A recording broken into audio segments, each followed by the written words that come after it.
PSI ಅಕ್ರಮ ನೇಮಕಾತಿ ರಾಜ್ಯಾದ್ಯಂತ ಸದ್ದು ಮಾಡಿತ್ತು. ಈ ಹಗರಣ ನಿಜಕ್ಕೂ ಕೂಡ ರಾಜ್ಯ ಸರ್ಕಾರಕ್ಕೆ ಕಪ್ಪು ಚುಕ್ಕೆಯಾಗಿತ್ತು.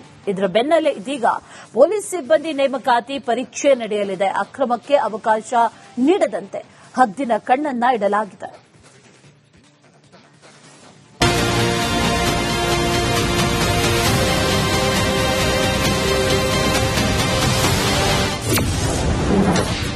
ನೂರ 149 ಪರೀಕ್ಷಾ ಕೇಂದ್ರದ ಸುತ್ತ ಬಿಗಿ ಬಂದೋಬಸ್ತ್. ಎಕ್ಸಾಮ್ ಸೆಂಟರ್ ಸುತ್ತಮುತ್ತ ನಿಷೇಧಾಜ್ಞೆ ಜಾರಿ. ಪೊಲೀಸ್ ಕಾನ್ಸ್ಟೇಬಲ್, ವಿಶೇಷ ಮೀಸಲು ಪಡೆ, ಕೆಎಸ್ಆರ್ಪಿ ಪೊಲೀಸ್ ಕಾನ್ಸ್ಟೇಬಲ್ ಪರೀಕ್ಷೆಗೆ ಡೇಟ್ ಫಿಕ್ಸ್ ಆಗಿದೆ. ಆಗಸ್ಟ್ 2, ಆಗಸ್ಟ್ 6 ಹಾಗೂ ಆಗಸ್ಟ್ 20ರಂದು 3 ಹಂತದಲ್ಲಿ ಎಕ್ಸಾಮ್ ನಡೆಯಲಿದೆ. ಬೆಂಗಳೂರಿನಲ್ಲಿ ನಡೆಯುವಂತಹ ಪರೀಕ್ಷಾ ಕೇಂದ್ರಗಳ ಸುತ್ತ ಬಿಗಿ ಬಂದೋಬಸ್ತ್ ಮಾಡಲಾಗಿದೆ. ಕಟ್ಟುನಿಟ್ಟಿನ ಕ್ರಮಗಳೇನು? ಪ್ರತಿ ಬಾರಿಯಂತೆ ಮಹಿಳೆ ಪುರುಷರಿಗೆ ಪ್ರತ್ಯೇಕ ತಪಾಸಣಾ ಕೇಂದ್ರವನ್ನು ಸ್ಥಾಪಿಸಲಾಗುತ್ತೆ. Metal detector, handheld metal detector ಅನ್ನು ಬಳಸಿ ತಪಾಸಣೆ. ಪರೀಕ್ಷಾ ಕೇಂದ್ರದ 100 ಮೀಟರ್ ಸುತ್ತಮುತ್ತ ಅಭ್ಯರ್ಥಿಗಳು ಬ್ಯಾಗ್ ಹಾಗೂ ಇತರ ವಸ್ತುಗಳನ್ನು ಇಡುವಂತಿಲ್ಲ. ಪ್ರಾಧಿಕಾರದ ಅನ್ವಯ ಡ್ರೆಸ್ ಕೋಡ್ ಪಾಲಿಸಬೇಕು. ಪರೀಕ್ಷಾ ಕೊಠಡಿಯಲ್ಲಿ ಹೈ ಡೆಫಿನಿಷನ್ ಕ್ಯಾಮೆರಾವನ್ನು ಅಳವಡಿಸಲಾಗುತ್ತದೆ. ಕೆಲವೊಂದು ಕೊಠಡಿಯಲ್ಲಿ ಲೈವ್ ಸ್ಟ್ರೀಮಿಂಗ್ ವ್ಯವಸ್ಥೆ ಕೂಡ ಮಾಡಲಾಗುತ್ತೆ.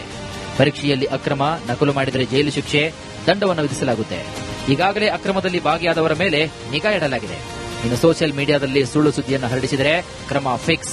ಪೇಪರ್ ಲೀಕ್ ಎಂದು ಅಪಪ್ರಚಾರ ಮಾಡಿದರೆ ಪೊಲೀಸರು ಬಂಧಿಸುತ್ತಾರೆ. ಎಂದಿನಂತೆ ಹಾಲ್ ಟಿಕೆಟ್ ಕಡ್ಡಾಯ. ಎಲೆಕ್ಟ್ರಾನಿಕ್ ವಸ್ತುಗಳಿಗೆ ನೋ ಎಂಟ್ರಿ. ಸಿಲಿಕಾನ್ ಸಿಟಿಯಲ್ಲಿ ಸುಮಾರು 149 ಕೇಂದ್ರಗಳಲ್ಲಿ ಪರೀಕ್ಷೆ ನಡೆಯಲಿದೆ. ಈ ಕೇಂದ್ರಗಳ ಸುತ್ತ ಭದ್ರತೆ ಹೆಚ್ಚಿಸಲಾಗಿದೆ.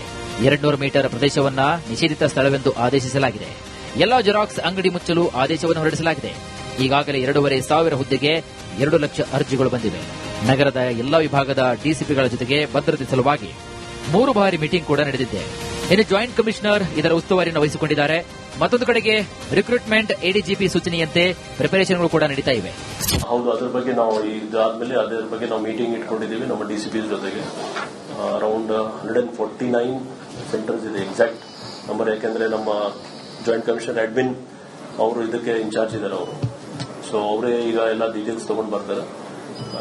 ಡಿಜಿ ರಿಕ್ರೂಟ್ಮೆಂಟ್ ಜೊತೆಗೆ ಆಲ್ರೆಡಿ 2 ಸಲ ಮೀಟಿಂಗ್ ಆಗಿದೆ. ಇವತ್ತು ಮೀಟಿಂಗ್ ಇದೆ. ಪಿಎಸ್ಐ ಹಗರಣದಲ್ಲಿ ಯಾರ್ಯಾರು ಭಾಗಿಯಾಗಿದ್ದಾರೋ ಅವರ ಮೇಲೆ ನಗರ ಪೊಲೀಸರು ಹದ್ದಿನ ಕಣ್ಣಿಟ್ಟಿದ್ದಾರೆ.